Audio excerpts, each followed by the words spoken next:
नमस्ते बच्चों, मैं कीर्ति द्विवेदी।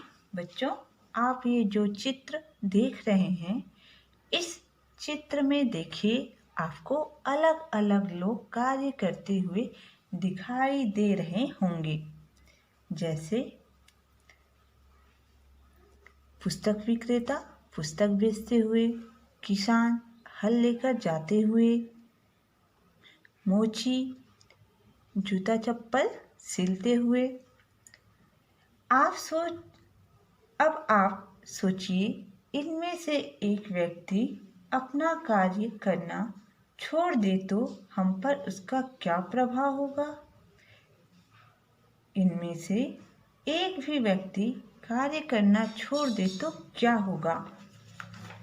यदि किसान खेती करना छोड़ दे तो क्या होगा? उसी तरह पुस्तक विक्रेता पुस्तक बेचना छोड़ दे तो क्या होगा? उसी तरह मोची जूता चप्पल सिलना छोड़ दे तो क्या होगा? शिक्षक अगर पढ़ाना छोड़ दे तो क्या होगा? सफाई वाला अगर सफाई करना ही छोड़ दे तो क्या होगा? हमारा समाज जो है, जिस समाज में हम सब रहते हैं, उसकी सारी व्यवस्था गड़बड़ा जाएगी और अर्थात पूरी व्यवस्था बिगड़ जाएगी। हम मनुष्य हैं और हमारी ढेर सारी ज़रूरतें हैं। हम अपनी सारी ज़रूरतें स्वयं पूरा नहीं कर सकते। हम एक दूसरे पर निर्भर हैं। जैसे डॉक्टर अगर अनाज के लिए किसान पर निर्भर है तो किसान अपने इलाज के लिए डॉक्टर पर निर्भर है। यदि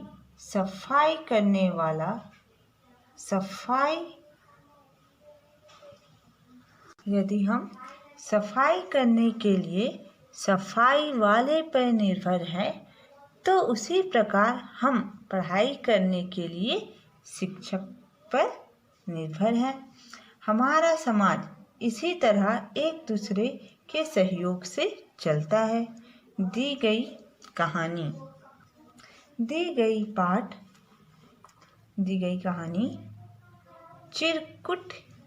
चिरकुट की गाड़ी से हमें इस बात का ज्ञान होता है। छोटे और प्यारे बच्चे थे। कालू कौआ उसके बच्चों को खाना चाहता था। उसने एक तरकीब सोची। चिरकुट चिरैया के 2 छोटे और प्यारे बच्चे थे। कालू कौआ उसके बच्चों को खाना चाहता था। उसने एक तरकीब सोची। वह चिरकुट के पास आया और बोला, बहन, जंगल में मेला लगा है। लाओ, मैं तुम्हारे बच्चों को मेले में घुमा लाऊं।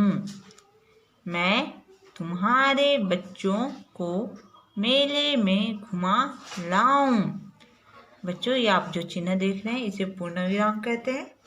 हमें कुछ ज़्यादा देर के लिए रुकने के लिए इस चिन्ह का प्रयोग किया जाता है और इसे अल्प विराम कहते हैं। एकदम थोड़ी देर के लिए जब हम वाक्यों को पढ़ते हैं तो रुकने के लिए इन चिन्हों का प्रयोग किया जाता है। और तरकीब का अर्थ है उपाय। तो चिरकुट चिरैया, जो चिरैया थी, उसके 2 छोटे और प्यारे बच्चे थे। जो कालू कौआ, जो कौआ है जिसका नाम कालू है, वह उसके बच्चों को खाना चाहता था और उसने एक उपाय सोची।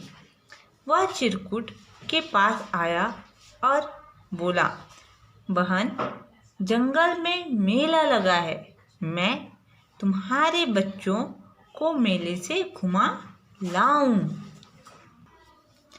चिरकुट उसकी चालाकी समझ गई।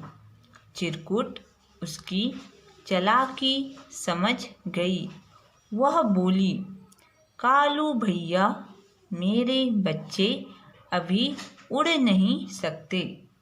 कालू भैया, मेरे बच्चे अभी उड़ नहीं सकते। ब अधच्चा चा में एक ही मात्रा चे, बच्चे अभी उड़ नहीं सकते। तुम लकड़ी की गाड़ी ले आओ। तुम लकड़ी की गाड़ी ले आओ। उस पर बैठाकर बच्चों को मेले की सैर करा लाना। बच्चों को मेले की सैर करा लाना। कालू खुश हो गया। कालू खुश हो गया। उसे लगा कि उसका काम बन गया। उसे लगा कि उसका काम बन गया। जो चिरकुट चिरैया थी वह कालू कौआ की चालाकी को समझ गई थी और वह बोली, कालू भैया, मेरे बच्चे तो अभी छोटे हैं और उड़ भी नहीं सकते। तुम लकड़ी की गाड़ी ले आओ। उस पर बैठाकर बच्चों को मेले की सैर करा लाना। और कालू मन ही मन बहुत खुश हुआ।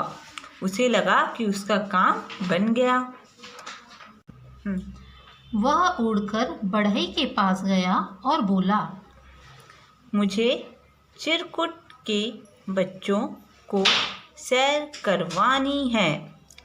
लकड़ी की एक छोटी सी गाड़ी बना दो। मुझे चिरकुट के बच्चों को सैर करवानी है।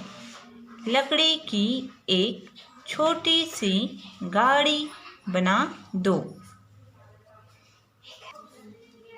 बढ़ई बोला, कालू भाई, मेरे औजार पुराने हो गए हैं। तुम लुहार से नए औजार ले आओ। मैं गाड़ी बना दूंगा। कालू कौआ नए औजार मांगने लुहार के घर गया। कालू कौआ नए औजार मांगने लुहार के घर गया। लुहार बोला, कालू, मेरे जूते फट गए हैं। कालू, मेरे जूते फट गए हैं। फटे जूते पहनकर मैं कैसे औजार बनाऊं? तुम चर्मकार से मेरे जूते सिलवा लाओ। तुम चर्मकार से मेरे जूते सिलवा लाओ। उन्हें पहनकर मैं नए औजार बना दूंगा। वह उड़कर बढ़ई के पास गया और बोला, मुझे चिरकुट के बच्चों को सैर करवानी है, अर्थात उसे बच्चों को घुमाना है। लकड़ी की एक गाड़ी, छोटी सी गाड़ी बना दो। बढ़ई बोला, कालू भाई, मेरे औजार पुराने हो गए हैं। तुम लुहार का अर्थ है जो लोहे का काम करता हो, उसे लुहार कहते हैं। नए औजार ले आओ, मैं गाड़ी बना दूंगा। कालू कौआ नए औजार मांगने लुहार के घर गया और लुहार से बोला, कालू, जो लुहार है वो कालू से बोला कि मेरे जूते फट गए हैं। फटे जूते पहनकर मैं औजार कैसे बनाऊं?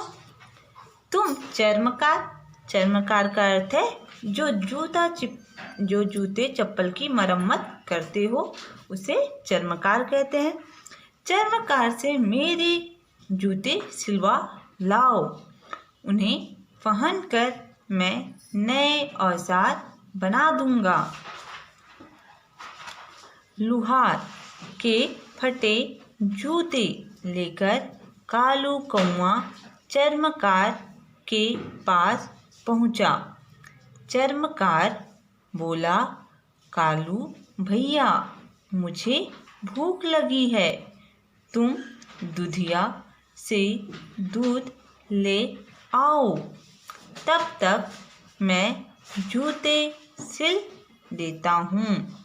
तो लुहार के फटे जूते लेकर कालू कौआ चर्मकार, जो जूते चप्पल सिलता है, उसके पास पहुंचा और चर्मकार से बोला, कालू भैया, मुझे भूख लगी है। जो चर्मकार था वह कालू से कहता है कि मुझे भूख लगी है, तुम दूधिया अर्थात जो दूध बेचने वाला हो उसे दूधिया कहते हैं, तो दूधिया से दूध ले आओ, तब तक मैं तुम्हारे जूते सिल देता हूँ। जूते वहीं छोड़कर कालू कौआ दूधिया के पास दूध लेने गया। दूधिया बोला, कालू भाई, मेरे पास बर्तन नहीं है, तुम कुम्हार से बर्तन ले आओ, मैं तुम्हें दूध दे दूंगा।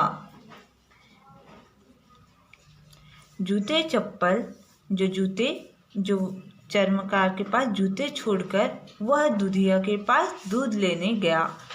जब दूध वाले के पास गया तो दूध वाले ने कहा, कालू भाई, मेरे पास तो बर्तन नहीं है, तुम्हें कुम्हार से बर्तन, जो कुम्हार है जो बर्तन बनाता है, कुम्हार जो बर्तन बनाता है, मिट्टी के बर्तन बनाने वाले को कुम्हार कहते हैं, उसके पास से बर्तन ले आओ और मैं फिर तुम्हें दूध दे दूंगा।